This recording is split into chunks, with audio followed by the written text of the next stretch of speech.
तांकर देहे पोड़ा मशाणी पाउंस चंदन चर्चित पुणी बासे से महेश केबे सीए मशाणी रे केबे मंदिर रे छर छर झरुची तो पुण्य गंगा झरे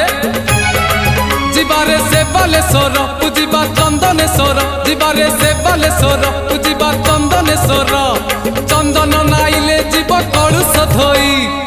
देव देव महादेव पार करेगा कलेश कलेश कलेशपति पार करेगा डम डम डम डमरुधारी पार करेगा पार्वती पार्वती पार्वती पति पार करेगा।